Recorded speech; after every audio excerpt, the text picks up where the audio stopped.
Hello again, it's your old friend Theta, the monotone messiah. Since a lot of people are about to experience their first real Onward VRML matches, I figured now would be a good time to release a guide on the basics of League matches and how they work. While you may have played in some scrims, or even played in some casted scrims by yours truly, Mono, or one of the other impromptu casters who showed up during the 1.8 hiatus period, a VRML match is a slightly different beast.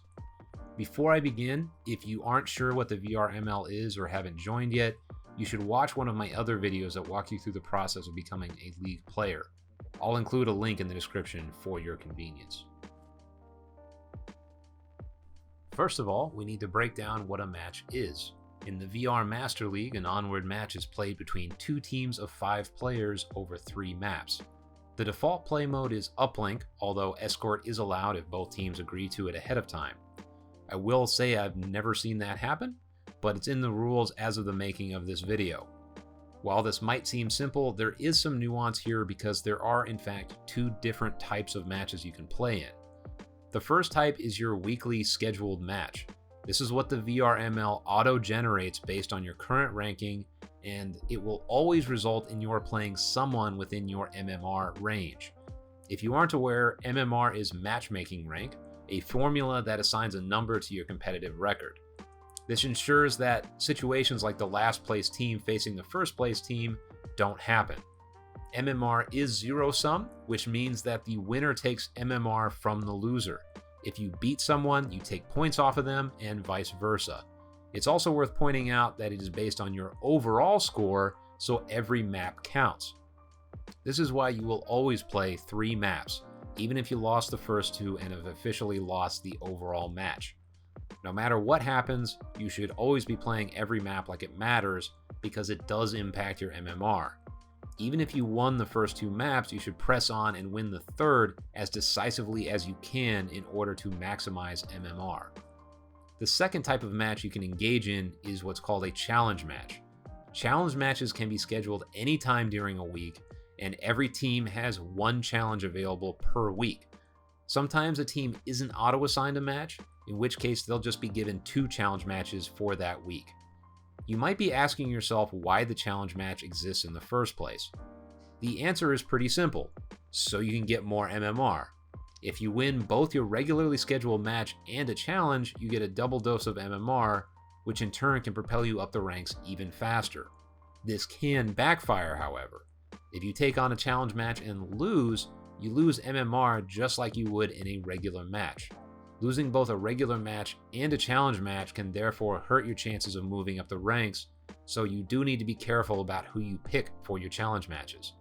There's a whole system of MMR juicing that goes on, in particular in the middle and lower brackets, where teams that are near the top end of their respective ranks will purposefully pick lower ranked teams for an easy MMR boost. Likewise, you don't see very many of the top teams taking on challenges because people do not want to lose MMR facing a team that will likely beat them. For example, when I was on my first team, higher ranked teams asked us for challenge matches all the time. We accepted in many cases because we wanted the experience and thought it'd be great to get the MMR boost if we won, but we lost more often than not. We were only a bronze team at the time, so it didn't really matter, but if you're trying to move up, I don't suggest taking that. So overall, if you're a lower ranked team, you should be aware of this juicing dynamic and be cautious of who you accept challenges from. You are under no obligation to accept a challenge, so don't take one unless you think you have a good chance of winning, or if you're just looking for competitive reps, which is also an acceptable reason. Now let's talk about the structure of a match. As I mentioned before, VRML matches are played over 3 maps, with the home team picking 2 maps, the first and last, and the away team picking 1 map, the second. These map picks are not disclosed ahead of time and are instead made during the match. What's crucial here, aside from the home and away dynamic, is the concept of a ban. Before the match, each team can pick a map they don't want to play. There are 2 schools of thought here: banning for strength and banning for weakness. If you're banning for strength, it means you want to prevent the other team from playing a map they're very good at. For example, if you know the other team has killer close quarters plays and is good at capping on cargo, you might decide you don't want to give them an opportunity to play cargo. If you're banning for weakness, however, you pick a map that you know your own team is not particularly good at. For example, if you know your team has a lot of work to do on its subweight defense, you might decide to ban it so your weaknesses don't get exploited enough to cost you the match. There isn't a single correct way to handle bans, it's all about context. Sometimes it makes sense to recognize that your weaknesses on a specific map are so glaring that it's worth giving the other team a chance to play on one of their stronger maps. In other cases, the other team might be so specialized and good at one map that you're willing to take the risk of playing on a map you're only mediocre on. Quick note about bans. If you ban a map, you ban all variants of it as well. For example, if you ban Downfall, the other team can't pick Downfall Night. It's also worth mentioning that you don't have to pick a map at all. Instead, you can elect to take a side, either Marsoc or Volk. Although most teams do elect to pick a map, sometimes a team is confident enough in one side of their game that they aren't worried about which map is selected. The general strategy there is to pick Volk instead of a map, as whoever picks is on Marsoc for that pick.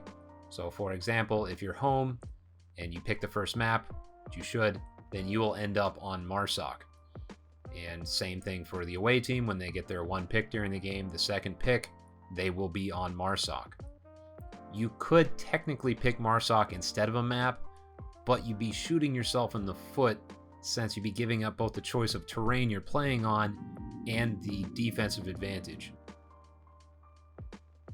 In order to get the match going, you'll need to communicate with the captain and/or co-captain of the other team via Discord. Matches are auto-generated and released on Monday, and all matches must be scheduled by Friday at 4 p.m. UTC. If you don't schedule your match on time, it can result in what's called a default. There are several different ways of handling this, but if you made zero effort to schedule the match, this can result in your team taking a 12-0 loss, which will be very bad for your MMR. Likewise, if you schedule the match and can't show up with at least 3 rostered players, you will also forfeit the match automatically. If one team can only bring 4 players to the match, then they can bring in a reservist. But if they can't find one, then the other team is under no obligation to match your lack of players. It's up to them if they want to do a 4v4 or a 5v4, so don't get upset if the other team refuses your request for a 4v5, as it's your responsibility to make sure you have enough players. A minor point that's worth mentioning about reservists is that they can't be used if you both need one to have 5 people. So if both teams show up with only 4 rostered players, neither should bring a reservist in. Since I get asked all the time about casted matches, let's talk about what that entails during official VRML matches. First of all, don't hit up any of the official VRML casters to get casted. They pick who they want to cast, and insisting on getting casted will generally not go over well, as I know some of you have discovered recently. This is worth mentioning for all of you rookies who got used to having all or most of your scrims casted during the 1.8 hiatus.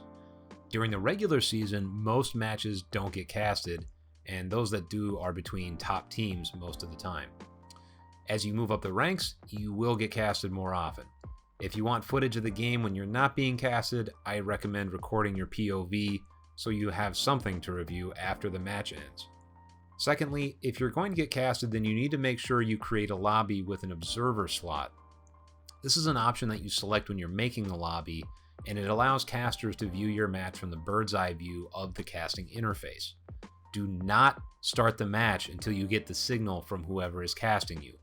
They need some time to get things set up before starting, so you're only hurting your own footage if you try to rush them or start before they're ready. Official VRML matches are always casted to one of their official Twitch channels, which you can find on the VRML website. There are 3 channels as of the making of this video, but that may change in the future. The match itself is also a different experience from a standard pub lobby play session. You'll generally notice it's more tense and the other team is often silent as everyone is on team chat and talking about tactics. That being said, there are some specific dynamics you should understand going into your match. The first dynamic to be aware of is time. Don't be the team that takes forever to get the round started every single round. My team has a policy of asking the other team whether they want to start when everyone is readied up, or let the auto start timer run down. That's a good policy as it gives teams some time to plan if that's what they want to do, and it also gives teams that are more interested in rushing the pace an opportunity to get started as quickly as possible. We do this as a sort of courtesy, but any team you play is not under any obligation to operate this way and may kick off the round as soon as everyone is ready.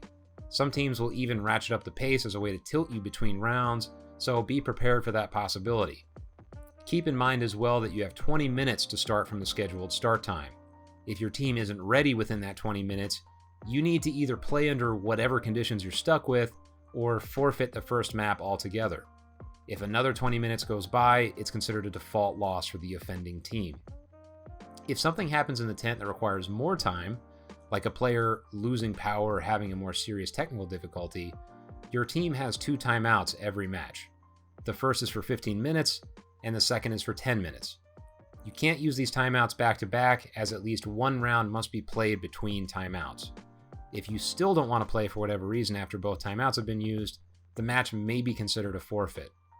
Secondly, make sure you're on a team chat unless you have a good reason to talk to the other team. We all engage in friendly banter with our league pals and other teams, but keep it to a minimum when your team is trying to plan out the next round. And in general, don't talk trash in a non-friendly way. We're all here to have fun and play video games. There's no need to take it beyond banter. Other players will hear about it down the line, and it'll only reflect poorly on your team. Remember, this is a small community, and for the most part, everyone knows each other. Word about your reputation will get around. Lastly, there are loadout restrictions you should be aware of.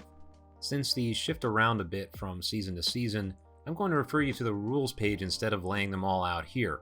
But a good rule of thumb is to check the rules page before you consider bringing more exotic weapons or items, such as RPGs and M203s. There are situations where those are legal and others where they're not. Like I said, read the rules to be sure. I've been getting quite a few questions from rookies about how wins are determined, so let's get this out of the way. The winner of a match is whoever wins 2 out of 3 maps, period. Points matter in that they determine how MMR is allocated, but score is not how wins are determined in the VRML. Each side can score up to 5 points, but it's a race to get 4 on each map. Your total score is broken down into 2 different score lines, one for the maps and one for the overall score. Consider an example score where your team wins all 3 maps, 4-3, 4-3, 4-3. This would mean the 2 scores break down to 3-0 for the maps and 12-9 for the overall score line. Because the winner is determined by whoever wins 2 maps and not who scores the most points, sometimes you'll even see total score lines where the winners have fewer points than the losers. For example, you could have a total score line that is 4-3, 4-3, 0-4. In this case, the winning team gets 2 maps and thus the match, but they end up with 2 less points than the losing team since the total line is 8-10. You want to avoid these situations if possible, as it hurts your ability to move up the rankings. Anyway, once the match is concluded, the captains of each team need to submit and agree upon the score. This is then reported to the VRML and posted on both the VRML website and the league Discord.